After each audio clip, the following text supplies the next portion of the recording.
지난 한 주간의 이스라엘과 중동에서 일어난 소식을 전하는 이스라엘 중동 리포트입니다.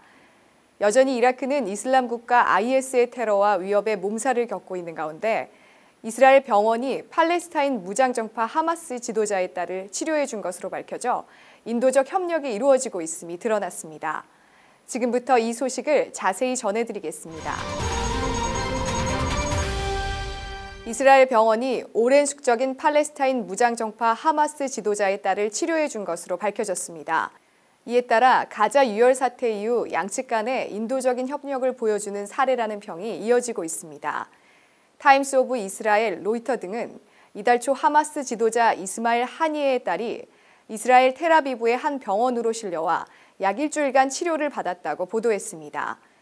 팔레스타인 소식통에 따르면 하니에의 딸은 가자 지구의 한 의료시설에서 정기적인 치료를 받던 중 합병증이 발생해 고통을 겪다가 이스라엘로 이송된 것으로 알려졌습니다. 이칠로프 병원 대변인인 아비 수사는 하니에의 딸이 수일간 치료를 받았다고 확인하면서 환자의 이름 및 병명에 대해 공개적으로 밝힐 수 없다고 말했습니다. 가자 보건부의 한 고위 관계자도 AFP의 하니에의 가족 중에 한 명이 2주 전 해당 병원에서 치료를 받고 가자 지구로 돌아갔다고 확인했으며 동시에 해당 환자가 팔레스타인 전임 총리의 여자 형제라고 설명했습니다.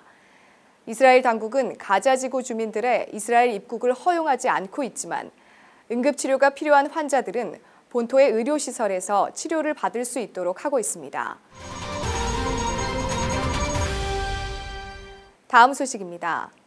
이스라엘의 네타냐후 총리는 가자 지구를 점령했다는 발언을 한 반기문 총장의 발언에 대해 점령이라는 단어를 통해 이스라엘의 민간인을 향한 하마스의 3,600발 이상의 로켓 발포를 정당화시켰다며 유엔 반기문 사무총장의 주장에 비난을 퍼부었습니다.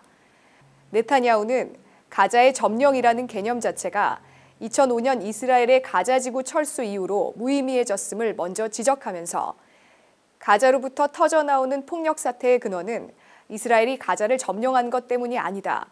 이스라엘은 가자를 점령하고 있지 않다라며 이스라엘은 가자에서 한 뼘도 남김없이 철수했다.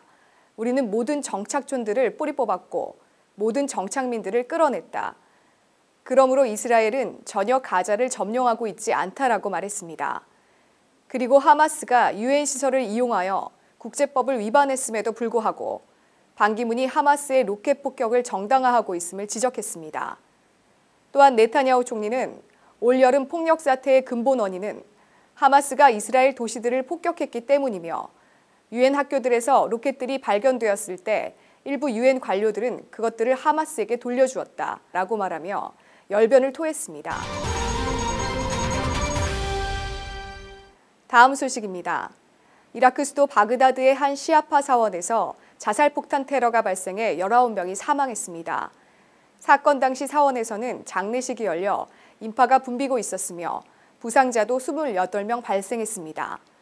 익명의 경찰 관계자는 테러범은 사원 입구로 접근한 후 사람들 사이에서 폭탄을 터뜨렸다고 당시 상황을 설명했습니다. 바그다드에서는 지난달부터 폭탄 테러가 빈발했고 이들 대부분은 지난 6월부터 이라크를 침공한 급진 순위파 무장 세력 이슬람 국가 조직원들의 소행으로 밝혀졌습니다. 정부군과 IS는 바그다드 북부에 위치한 이라크 최대 정유 지역인 바이지를 두고 공방을 벌이고 있으며 바이지 내 주요 유전을 정부군이 지배하고 있는 가운데 IS는 바이지 전체를 포위한 채 공격을 가하고 있습니다. 지난 18일에는 정부군으로 위장한 IS의 장갑차가 정부군 호송 차량 인근에서 폭탄 테러를 일으켜 4명이 사망하고 7명이 부상을 입었습니다. 다음 소식입니다. 미국은 이라크와 시리아 내 순위파 극단주의 무장 세력인 이슬람 국가 격퇴전과 관련해 장기전을 준비 중이라고 로이드 제이 오스틴 미 중부사령부 사령관이 밝혔습니다. 오스틴 사령관은 국방부에서의 기자회견에서 IS와의 전쟁은 단기적인 성과에 연연하지 않는 장기전이 될 것이라면서 미국은 이를 위해 대비를 하고 있다고 강조했습니다. 오스틴 사령관은 내년쯤이면 공습으로 IS 세력이 상당히 약화돼 있을 것이라면서 이는 미국과 동맹군의 공습이 IS의 보급망에 집중적으로 이루어졌기 때문이라고 주장했습니다. 그러나 성급한 성과에 대한 기대를 해서는 안 된다고 경고했습니다. 그는 이라크 정부군을 개조하고 시리아 내에서 역량을 갖춘 반군 지상군 세력을 구축하는데 얼마나 시간이 걸릴지 현재로서는 예측하기 어렵다고 시인했습니다.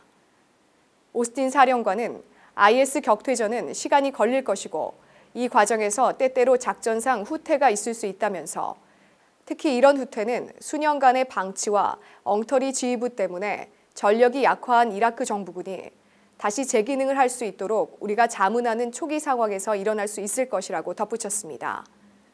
앞서 버락 오바마 미 대통령도 14일 IS 격퇴전에 동참하는 20여 개국의 군사 최고 지도자들과의 회동한 자리에서 이번 공습은 장기전이 될 것이며 때로는 전진하는 시점도 있고 후퇴하기도 한다며 장기전의 불가피성을 역설했습니다.